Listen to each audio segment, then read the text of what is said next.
تیری عظمتوں سے ہوں بے خبر، یہ میری نظر کا قصور ہے۔ اعوذ باللہ من الشیطان الرجیم، بسم اللہ الرحمن الرحیم۔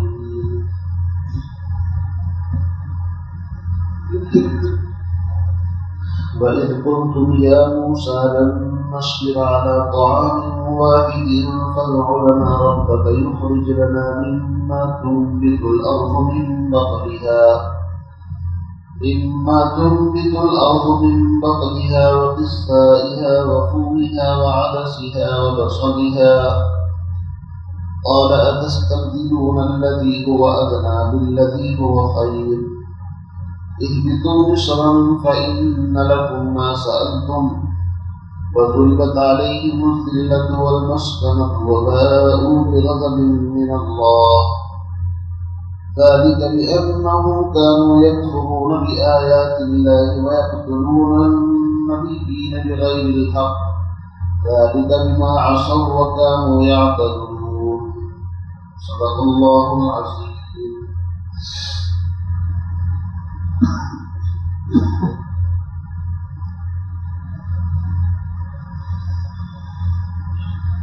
وَإِذْ قُلْتُمْ يَا مُوسَىٰ، اور اس وقت کو یاد کرو جب تم نے کہا حضرت موسیٰ علیہ السلام سے،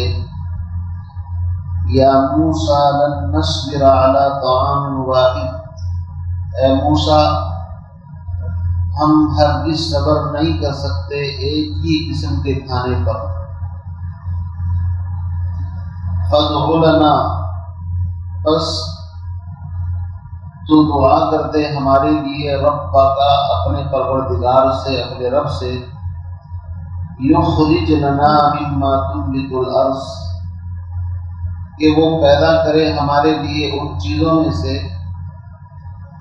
جن کو زمین اگاتی ہے، مما تنبت الارض، مثال کے طور پر من بقلھا، اس کی ترکاریاں، وقصائھا، اور ککڑی، وفومھا، اور گندم یا لہسن، وعدسھا، اور دال، وبصلھا، اور پیاز۔ قال اتستبدلون الذی هو ادنی بالذی هو خیر، تو یا تو موسیٰ علیہ السلام نے کہا، یا اللہ کی طرف سے جواب ملا، اتستبدلون، کیا تم بدلنا چاہتے ہو، تبدیل کرنا چاہتے ہو، الذی هو ادنی بالذی هو خیر، اس چیز کو کیا تم بدلنا چاہتے ہو اس چیز کے عوض جو حقیر ہے، ادنا ہے، گھٹیا ہے، اس چیز کے بدلے میں ہوا خیر، جو بہت زیادہ بہتر ہے، یعنی اچھی چیز کو چھوڑ کر بری چیز کو لینا چاہتے ہو۔ اگر تمہیں یہ سب چیزیں چاہیے تو اہبطوا مصرا، جاؤ فلاں شہر کے اندر،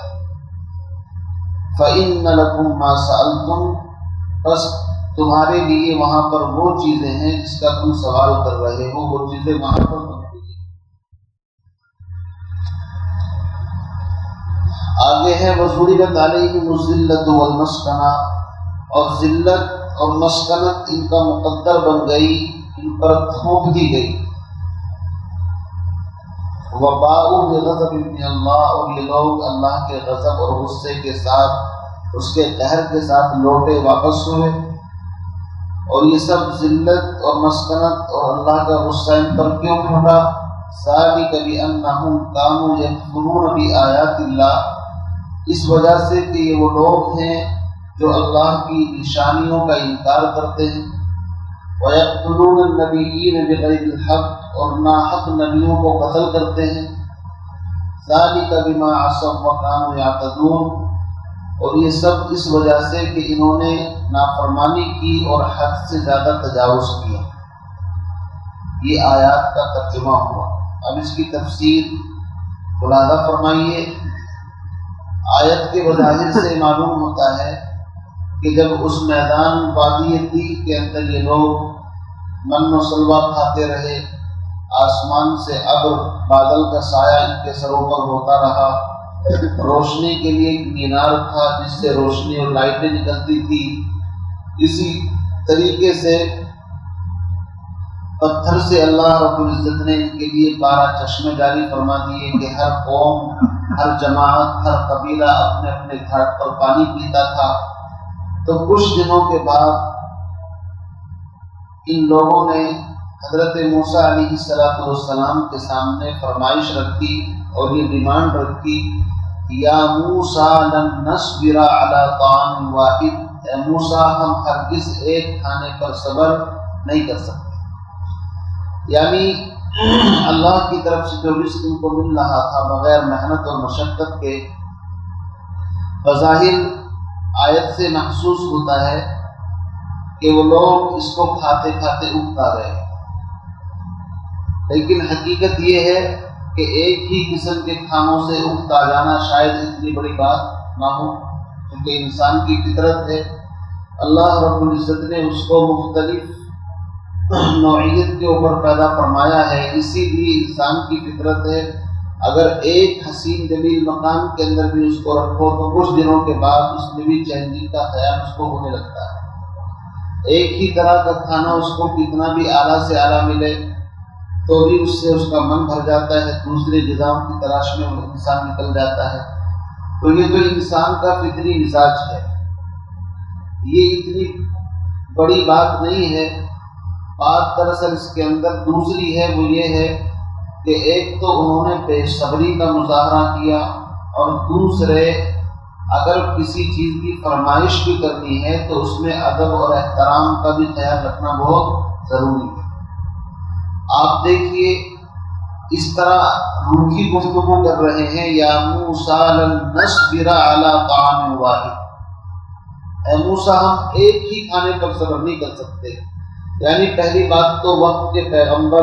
جن کی وجہ سے ان کو غلامی سے نجات ملی، ان کا نام لے کر کے گفتگو کرنا، یہ بھی کہہ سکتے تھے یا نبی اللہ، یا رسول اللہ، یا کلیم اللہ، اور بھی اچھے الفاظ ہیں۔ تو ڈائریکٹ نام لینے سے وہ عظمت سمجھ میں نہیں آتی۔ پھر دوسری بات یہ ہے، یہ بھی کہہ سکتے تھے کہ اب ہماری جو صبر کی ہمت ہے ذرا وہ جواب دے رہی ہے، آپ خدا کے واسطے اگر مناسب سمجھیں تو ہم یہ چاہتے ہیں کہ اب یہ بھی ہوں، لیکن ایسا عنوان اختیار نہ کر کے ڈائریکٹ لن نصبر، یعنی ایک تھا لن نستطیع علی الصبر، ہم صبر کی طاقت نہیں پاتے، آپ دعا کر دو، جیسے کہ قرآن کے اندر ہے ربنا افرغ علینا صبرا وثبت اقدامنا، الہی ہمیں ثابت قدم رکھ اور صبر کو ہمارے اوپر اڑیل دے، یعنی صبر کے لیے بھی دعا مانگی بعض موقعوں پر ہے۔ تو یہ بھی کہہ سکتے تھے موسیٰ علیہ السلام سے کہ اے اللہ کے پیغمبر آپ ہمارے صبر کے لیے دعا کر دیجیے کہ واقعی ہم مستقیم استقامت کے ساتھ رہیں، لیکن انہوں نے ڈائریکٹ بجائے دعا کے یہی کہا لن نصبر علی طعام واحد، ایک ہی کھانے پر ہم صبر نہیں کر سکتے۔ پھر سوال یہ ہے کہ کھانے تو دو مل رہے تھے، ایک من ایک سلوہ، یہاں پر انہوں نے ایک ہی کھانا کہا علی طعام واحد، تو اس کا جواب یہ ہے کہ ان کے نزدیک ایک تو پینے کی چیز تھی، من اس کو سمجھتے تھے کہ بھائی یہ تو بس ایک طریقے سے وہ ہے میٹھی چیز، اس کو کھانے کے اندر وہ نہیں جوڑتے تھے، صرف سمجھتے تھے کہ کھانے کی چیز جو ہے وہ سلوا یعنی گھٹے رہے۔ بعض نے اس کے اور بھی جواب دیے ہیں، لیکن قرآن پاک کا اصل مفہوم اور مقصد جو ہے وہ یہ ہے ان کی بے صبری اور ان کے بے ادبی کو ظاہر کرنا کہ اس طرح نہیں کرنا چاہیے۔ پھر انہوں نے یہ بھی کہا فَادْعُ لَنَا رَبَّنَا، ہمارے رب سے ہمارے لیے دعا کر دیجیے، بلکہ ایسا محسوس ہو رہا ہے جیسے موسیٰ علیہ السلام پر کوئی احسان توڑ رہے ہیں۔ فَادْعُ لَنَا رَبَّكَ، دعا ہمارے لیے کر، لیکن کر کس سے؟ ربک، اپنے رب سے۔ رب تو وہ سب کا ہے، تمہارا بھی ہے ان کا بھی ہے۔ تو اس طرح کی ان باتوں سے ظاہر بات ہے ایک تکلیف، ایک ناگواری کا احساس پیدا ہوتا ہے، تو پھر اس کے بدلے میں انہوں نے زمین کی وہ گھٹیا چیزیں مانگی جن کی کوئی ویلو نہیں ہے، زمین کی ترکاریاں، اس کی سبزیاں اور اس کی مطلب یہ لہسن پیاز، ایسی بدبودار چیز کہ جن کو کھا کر کے انسان مسجد میں نہیں آ سکتا، عبادت نہیں کر سکتا ہے، یہ جو گھٹیا چیزیں ہیں۔ اللہ کے نبی محمد عربی صلی اللہ علیہ وسلم نے ان چیزوں کو ناپسند فرمایا ہے کہ کچا پیاز اور کچا لہسن کھا کر کے، بدبودار چیز کھا کر کے کوئی مسجد میں آئے۔ کیوں؟ اس لیے کہ فرشتوں کو تکلیف ہوتی ہے۔ اللہ کے نبی کے سامنے ایک مرتبہ پیش کیا گیا تو آپ نے اس کو روشنی فرمایا، تو صحابہ نے پوچھا کہ یہ حرام ہے، جائز نہیں؟ آپ نے فرمایا میں ان چیزوں کو دیکھتا ہوں اور بات کرتا ہوں جو نہ تمہیں دکھائی دیتے ہیں نہ تم بات کرتے ہو، مراد فرشتے ہیں، یعنی فرشتوں کو اس سے تکلیف ہوتی ہے۔ اس لیے اگر لہسن پیاز کھائے تو اس کو خوب پکا کر کے تاکہ اس کی بدبو وغیرہ ختم ہو جائے۔ تو یہ تمام چیزیں ایسی ہیں کہ جو ایک طریقے سے ناپسندیدہ ہیں، گھٹیا ہیں من و سلوا کے مقابلے میں۔ تو اللہ رب العزت نے اسی کے بارے میں ان کو ڈانٹ اور تنبیہ فرمائی، اتستبدلون الذی هو ادنی بالذی هو خیر، کہ کیا تم اعلیٰ چیز کو چھوڑ کر کے ادنا چیز کا مطالبہ کرتے ہو؟ کیسی حماقت اور بے وقوفی۔ بہرحال آیت کے ظاہر سے یہ مفہوم ہوتا ہے، لیکن حقیقت میں اگر آپ اس کی گہرائی کے اندر جائیں تو اس میں ایک عظیم بات پوشیدہ ہے، وہ یہ ہے کہ دو چیزیں ہیں، ایک ہے مقصد زندگی، ایک ہے ضرورت زندگی۔ موسیٰ علیہ السلام اس قوم کو فرعون کے پنجے سے نکال کر کے یہاں پر لائے، اور ڈائریکٹ اللہ رب العزت نے ان کو کسی شہر میں داخل نہیں کیا، بلکہ 40 سال تک ایک میدان کے اندر اپنی نعمتوں کی بارش ان کے اوپر برسا۔ مقصد کیا تھا؟ اللہ رب العزت چاہتے تو فرعون سے نجات دے کر ڈائریکٹ کنعان، ملک شام کہیں ان کو بھیج سکتے تھے جہاں کے لیے نکلے تھے، لیکن ان کے اندر استعداد کمزور ہو گئی تھی، غلامی کا ذہن اتنا بن گیا تھا کہ یہ لوگ ہر وقت آپس میں لڑنا جھگڑنا، اور جو ایک غلام قوم کی علامت ہوتی ہے وہ ان کے اندر سرایت کر گئی تھی، کیونکہ کافی دن سے مصر کے ماحول کے اندر رہتے رہتے اس طرح کے حالات پیدا ہو گئے تھے۔ تو اللہ رب العزت کی طرف سے موسیٰ علیہ السلام کو ان کی تربیت کے لیے اللہ نے منتخب فرمایا کہ ان مردہ قوم کے اندر روح پھونکی جائے آزادی کی، تاکہ یہ قوم اپنے اصلی شعور کے اندر آ جائے اور ان کو مقصد زندگی سمجھایا جائے کہ اللہ نے تم کو کس لیے پیدا کیا ہے۔ اس کے لیے ظاہر بات ہے قربانی دینے کی ضرورت تھی۔ موسیٰ علیہ السلام کوئی قوم بھی یاد رکھیے، اگر وہ صرف تن آسانیوں کے اندر لگ جائے، روٹی کپڑا مقام، تو وہ ضرورت سے زیادہ پھر تعیش عیش پرستی کے اندر آ جاتی ہے،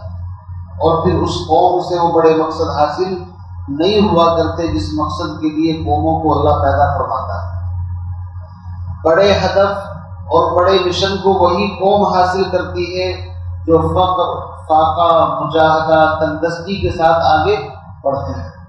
تو موسیٰ علیہ السلام کا مین ٹارگیٹ یہ تھا کہ غلامی سے ان کو نکال کر کے لائے ہیں، اب ان کے اندر محنت مجاہدے کے راستے سے وہ طاقت پیدا کی جائے کہ پھر اگر یہ کسی بھی شہر کے اندر جائے تو فاتح بنے، مخدوم نہ بنے، غلام نہ بنے۔ لیکن ان کا مزاج ایسا بن گیا تھا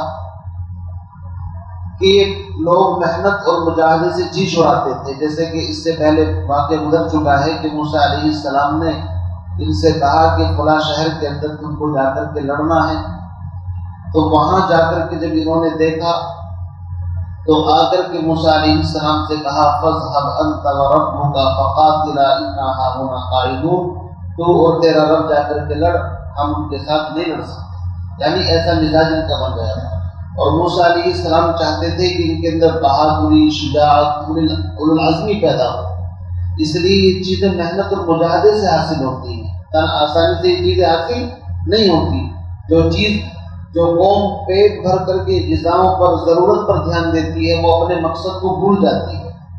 ایک مقصد ہے، ایک ضرورت ہے، ضرورت کو بقدر ضرورت پورا کرے اور مقصد کو ہاتھ سے نہ جانے دے، یہ بڑی کامیابی ہے۔ لیکن ان لوگوں کا حال کیا ہوا؟ ان لوگوں کا حال یہ تھا کہ یہ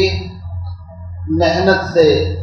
اور موسیٰ علیہ السلام جس کام کے لیے ان کو تیار کر رہے تھے اس سے جی چھڑاتے تھے، اور انہوں نے سوچا کہ بس یہی اسی میدان کے اندر وہ ساری چیزیں ہم کو مل جائیں، چاہے ہمیں آگے کوئی زمین فتح بھی نہ کرنی پڑے۔ تو غلامی کی زندگی کو ایک اعتبار سے لوگ ترجیح دے رہے تھے، جس کو کسی نے کہا ہے سنو اے ساکنان عرض ہستی، ندائے آ رہی ہے آسماں سے کہ آزادی کا ایک لمحہ ہے بہتر غلامی کی حیات جاویدہ سے۔ آزادی کا ایک لمحہ سینکڑوں سال کی حیات جاویدہ سے بہتر اور اعلیٰ ہے۔ تو موسیٰ علیہ السلام اس کے لیے ان کو تیار کر رہے تھے، لیکن انہوں نے اپنے کھانے کی پینے کی چیزوں کا سوال کر کے اللہ کو ناراض کیا، وقت کے نبی کو ناراض کیا۔ اس کی سزا اللہ رب العزت نے ان کو یہ دی، ان سے کہا کہ اچھا چلو اگر یہ چیزیں تمہیں چاہیے، اہبطوا مصرا، حبوط کہتے ہیں کسی اوپر کی جگہ سے نیچے کی طرف آنا، یعنی اب ان کو جو مقام بلند ملا تھا اللہ تبارک و تعالیٰ اس مقام سے ان کو نیچے کی طرف کہہ رہے ہیں کہ جاؤ اب تم نیچے اترو، یہ چیزیں تمہیں نیچے ملیں گی۔ جس جگہ پر یہ تھے وہاں سے جو شہر آپ تھے جن کے اندر جانا تھا وہ نیچے تھے پست جگہ پر، کہا کہ چلو وہاں جاؤ۔ فَإِنَّ لَكُمْ مَا سَأَلْتُمْ، اور جن چیزوں کا تم سوال کر رہے ہو یہ چیزیں تمہیں وہاں پر ملیں گی۔ اب بہرحال یہ لوگ ان شہروں کے اندر جب داخل ہوئے تو پھر اللہ رب العزت کی طرف سے اس قوم کے اوپر اللہ کا غصہ اور قہر نازل ہوا کہ تم بالکل حد سے تجاوز کرتے ہو، بات مانتے نہیں۔ تو ضربت علیہم الذلۃ والمسکنہ، اللہ نے ذلت اور مسکنت ان کا مقدر بنا دیا۔ یہ ذلت اور مسکنت کیا ہے؟ ذلت اور مسکنت یہ ہے کہ دنیا میں جہاں بھی کہیں رہیں گے، محتاج کی، فقر، فاقہ، ایک دوسرے سے مطلب حسد، جلن، ایک دوسرے کی ٹانگ کھینچنا، یہ ساری چیزیں ذلت اور مسکنت کے اندر داخل ہیں۔ فتنہ، فساد، یہ چیزیں تمہارے اندر قیامت تک رہیں گی، اور بظاہر کوئی حکومت جو اللہ نے تم کو دی تھی وہ بھی تمہاری کوئی قائم نہیں ہوگی۔ لیکن آج کے دور کے اندر کوئی شبہ کر سکتا ہے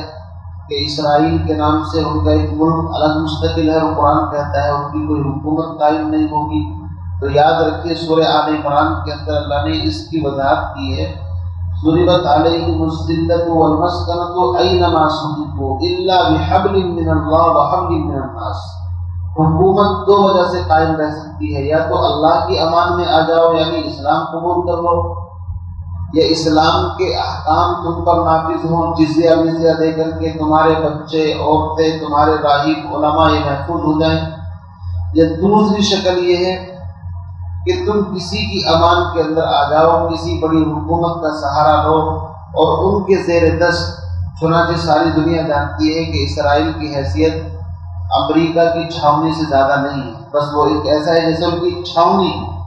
وہ انہی کے اشاروں پر کام کرتے ہیں۔ ان کے جو گرو ہیں وہ نصارہ ہے، یعنی عیسائی، جو پورا خطہ ہے ان کے اشارے پر وہ سب کام کرتے ہیں۔ تو اس کو تو قرآن نے منع نہیں کیا، اس کو تو قرآن نے خود کہا ہے کہ یا تو لوگوں کی وجہ سے یا اللہ کی وجہ سے، ورنہ اس کے علاوہ کوئی دنیا میں تمہیں طاقت اور پناہ حاصل نہیں ہو سکتی۔ آگے فرماتے ہیں وباءوا بغضب من اللہ، کہ اللہ کا غصہ اور قہر اور یہ تمام چیزیں لے کر کے وہ لوٹے، یہ اس وجہ سے کہ وہ لوگ انکار کرتے تھے اور ناحق نبیوں کو قتل کرتے تھے۔ اس کی وضاحت کل انشاءاللہ آپ کے سامنے کریں گے کہ کس طریقے سے انہوں نے کفر کیا، یا کس طریقے سے نبیوں کو ناحق قتل کیا۔ لکھا ہے ایک دن کے اندر 70 نبیوں کو قتل کیا، بلکہ رات میں تفسیر دیکھ رہا تھا کہ صبح کے وقت تقریباً 300 نبیوں کو قتل کیا، اور پھر بازاروں کے اندر کام کاج پر نکل گئے۔ تو حیرت ہوتی ہے، 300 نبی پیغمبر اللہ کے سلیکٹڈ بندے، تو کس طریقے سے آپ دیکھیں گے حضرت زکریا ہیں، حضرت یحییٰ ہیں، حضرت عیسیٰ علیہ السلام ہیں، کس طریقے سے ان لوگوں نے ان کے ساتھ زیادتیاں کی، ان کا تذکرہ انشاءاللہ کل آپ کے سامنے کریں گے۔ تو ان تمام چیزوں کی وجہ سے پھر اللہ رب العزت نے ذلت اور مسکنت ان کا مقدر بنا دیا کہ جہاں جاؤ گے چین سکون نہیں ملے گا، جو تمہیں پناہ دے گا اور وہی پھر آخر تم پر حملہ کرے گا۔ چنانچہ آپ دیکھ لیجیے تاریخ کے جو آپ اوراق الٹیں گے پیچھے کی طرف، تو جرمن کے اندر ان کے ساتھ کیا ہوا، نازی جرمنی جو تھا اس نے کیا کیا، اسی طریقے سے ہنگری، بلغاریہ اور اسی طریقے سے دیگر ممالک کے اندر، یہاں تک کہ لوگ حضور کی پیدائش سے پہلے خیبر، مدینہ آس پاس میں آ کر کے آباد ہوئے، وہاں سے بھی ان کو نکالا گیا اسی وجہ سے۔ تو یہ سب کچھ ان کے ساتھ اس وجہ سے کہ قرآن نے کہہ دیا ضربت علیہم الذلۃ والمسکنہ۔